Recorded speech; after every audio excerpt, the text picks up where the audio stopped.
Have you ever noticed how you could be a wildly different person than usual when you're really relaxed or really stressed? I mean, yeah, I think I can. These are coping mechanisms. Oh, okay. Oh, I cope with things. Okay, that makes sense. Something I'm a little familiar with. Are either overextended or not needed for a change. Okay, wait. The Enneagram explains these changes by showing the two types a personality starts borrowing from during stress and peace. They basically become our backup strategies for when things go really right or really wrong. Oh man, this is where the actual Enneagram symbol finally appears. It consists of a triangle that connects types 3, 6, and 9, and a pretty wild shape called the hexad, the Greek word for 6, because the shape has 6 points, connecting types 1, 2, 4, 5, 7, and 8. Together they make up this interesting looking symbol. Okay, that's the symbol.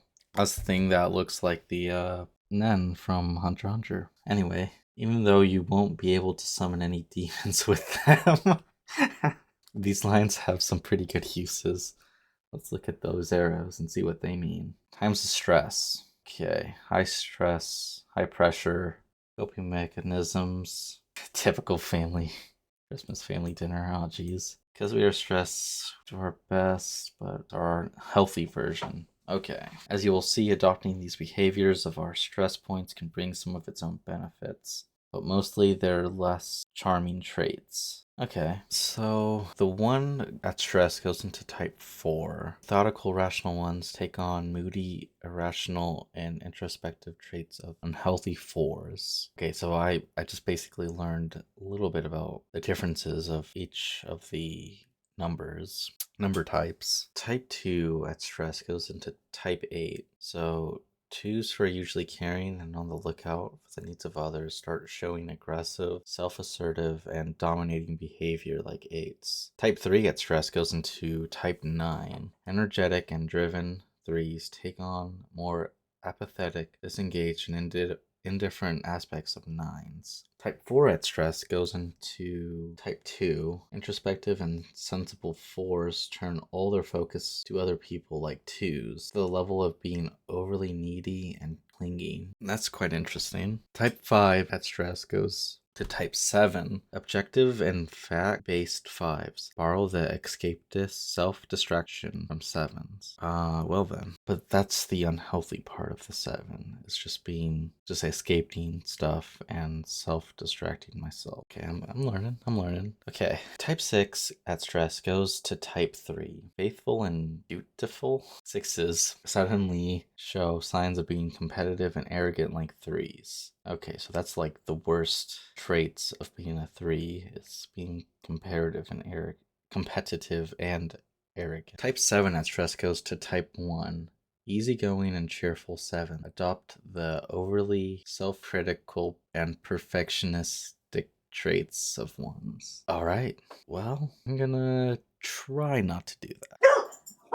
Type 8 at stress goes to type 5. Confident and dominating 8s turn inclusive and detached like 5s. Type 9 at stress goes to type 6. Relaxed and empathetic 9s become anxious, worried, and overly danger aware like 6s. Type 8 at stress goes to type 5. Confident and dominant 8s turn to reclusive and detached like 5s. Oh, that's interesting. Okay. Not all stress is bad, and similarly, not all traits we borrow from our stress points have to be from their unhealthy side. A 2 can make use of the assertiveness of 8s. A 7 can benefit from the precision of a 1. Ooh, okay. And 4 can use the focus on other people to become less self-absorbed, just to name a few examples. So wait, I could use the precision, or basically just the good aspects of a 1, to integrate that into my personality? Huh. I should probably learn more about each of the types in depth. I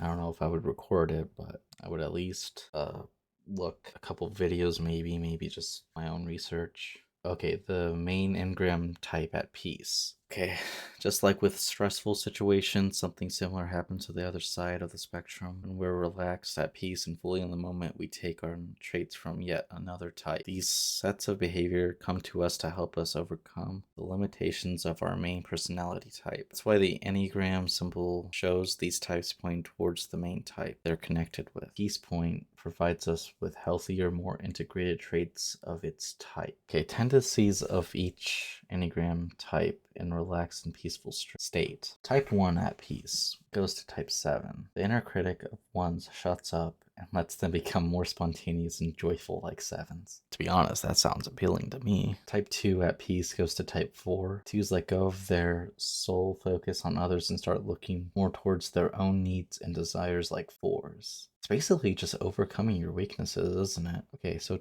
type 3 at peace goes to type 6. Overly competitive and image-focused 3s become more cooperative and committed to others like 6s. Type 4 at peace goes to type 1. 4s step off their emotional roller coasters and become more self-disciplined and productive like 1s. Type 5 at peace goes to type 8. 5s leave the sidelines and start joining the fray with confidence and assertiveness like 8s. Type 6 at peace goes to type 9. 6s forget about their worries and potential dangers and become more relaxed and optimistic like 9s. I thought 9s were more harmonious. Oh, so I guess I should probably just learn more about the 9. Um, Type 7 at peace goes to type 5. 7 stop racing from one high to the next. Just sit down and become more focused, profound, and contemplative like 5s. So that's what I should try to strive to be. Focused, profound, and contemplative like 5s. Okay. Anyway, type 8 at peace goes to type 2. 8s give up their lust for control and dominance and start looking more to the needs of others like 2s. Type 9 goes to type 3. 9s get up from their comfortable couch of peace and harmony and become more energetic and self-actualizing like 3s. Wow, yeah, it's pretty nice though, for all of them. Levels of development are sometimes very mature, sometimes less so. We all have bad days, yep. Me being the 7 that I am, could I okay, my basic fear is being deprived and in pain. Basic desire is to be satisfied and content, to have their needs fulfilled. Enneagram 7 with wing 6 is the entertainer, while Enneagram 7 with wing 8 is the realist.